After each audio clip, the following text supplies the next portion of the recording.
신문이 적절하고 안 적절한 거를 장관이 판단합니까? 우리 그러면- 국민이 판단하지요. 좀 기다려 보세요. 소리 지르지 마세요. 오지간 소리가 소리를 지를 권리가 없어요.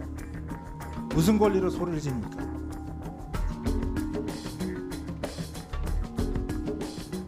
서울 강북을 국회의원 한민수입니다. 저는 요즘 내란숙의 윤석열 씨 행태를 보면은 참 구질구질하다는 표현 자체가 아깝다는 생각이 들 정도입니다. 냉정하게 한번 보시죠.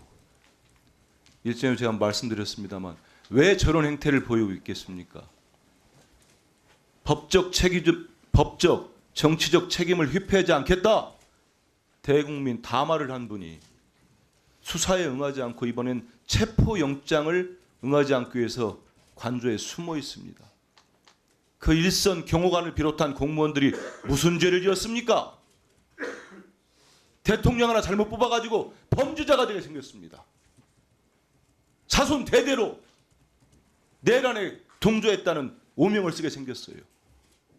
저런 사람이 우리 대한민국의 대통령이었다는 게 참담하지 않습니까? 이유는 딱 하나예요. 시간을 끌어보겠다. 버티면 뭔 수가 나오겠지. 뭔 수가 나옵니까? 우리 국민들이 두 눈 뜨고 지켜보고 있는데. 그리고 자꾸 국힘당이 일부 보수 매체와 단체들이 무슨 호재를 만난 양 떠들어대고 있는데 내란죄 뺀 거 아닙니다. 내란행위 심판합니다. 제가 알아듣기 쉽게 예를 하나 들어드릴게요. 한 회사가 있었어요. 회사원이 그 회사에 불을 질러버렸습니다. 엄청난 방화를 했어요. 회사가 쫄딱 망하게 생겼습니다. 그 회사원 회사에서 어떻게 됩니까? 징계조차 밟아야 되는 거 아닙니까? 해고조차 밟아야지요. 그리고 수사기관은 형법에 따라서 이 사람의 방화죄를 따지는 겁니다. 형량을 어떻게 할 건지, 몇십 년의 형을 살릴 건지 그게 헷갈립니까? 왜 그런지 아시잖아요. 헌재에서 그 제목을 정리한다고 하니까 벌떼처럼 일어납니다. 윤석열 측부터 해서. 이유는 딱 하나입니다. 시간 끌어보려고 했던 전략이 지연 전략이 실패로 돌아가니까 그런 겁니다. 6개월 끌어보고 4월 18일 넘기면 그 알량한 대통령이 임명한 헌재 재판관들 임기 끝나면 또 무슨 수가 생기겠지. 정말 2022년 5월 9일 날 대한민국 국민들 앞에서 선서한 사람 맞습니까? 우리 국민을 위해서 일하고 헌법을 보호하겠다고 한 사람이 맞습니까? 지키겠다고. 어떻게 이게 논란이 될 수 있습니까? 선동질해서 언제까지 가겠습니까? 정말 제발 국민을 생각한다면 윤석열 씨는 저런다고 하더라도 우리 국힘당이나 공무원들 중에 그런 분이 안 나왔으면 좋겠습니다. 저 유상임 장관이 최대행이 최상목 대행이 헌법재판관 임명할 때 뭐 반발한 게 맞습니까? 일단은 그 짧게 얘기 국민 좀 해주세요. 간담회의 내용을 바깥에 얘기하는 것은 전 적절치 않다고 여당과 생각합니다. 아무 소통이 없었다 이런 표현을 쓰신 게 맞습니까? 발언하셨어요? 뭐 본인이 소통을 한 적이 없다고 말씀을 아니, 하셔서 그래서 우리 유 장관도 여당과 아무 소통이 없었다. 그래서 잘못됐다 이렇게 지적을 한 겁니까? 국무위원들하고도 소통을 안 했으니 그러면 여당하고 그러면 소통을 아니 했느냐 잠깐만 있어 보세요. 그런 얘기했어요. 그러면 헌법재판관 3인에 대한 임명이 이게 여당과 상의를 할 소통을 할 문제로 유 장관은 판단을 합니까? 아니요, 당정은 당연히 소통을 해야 되는 거 아닙니까? 그 아니 중요한 이 절차도 시점에서 모르고 계세요? 어떤 이미 절차를 11월에 여야 합의로 민주당이 2명, 국민의힘이 1명 추천하기로 했습니다. 합의된 내용 아시죠? 추경 원내대표 발표까지 아니 잠깐 기다려 보세요. 답변 안 해도 됩니다. 발표했고 그러면 국회가 법에 따라서 절차 밟아서 임명을 했습니다. 아니 절차를 했어요. 의결을 했어요. 헌재도 임명하는 게 맞다고 하고 대법원도 맞다고 하고 헌법학계도 맞다고 하고 정치학자도 맞다고 하고 심지어는 유 장관이 나온 서울대 학생도 맞다고 하고 서울대 교수도 맞다고 합니다. 근데 왜 안 합니까? 그 아니요. 여당과 소통할 문제입니까? 기다려 보세요. 그러면 12월 3일 날 유연적인 위법적인 계엄 선포됐을 때는 뭐 부르지 않았으니까 안 갔다고 합니다. 해제될 때는 가셨고. 그러면은 그때 이런 비상계엄을 한다고 불렀으면 가서 뭔 얘기했을 것 같습니까? 그때는 야당과 아무 소통이 없었으니까 반대했다고 얘기했겠습니까?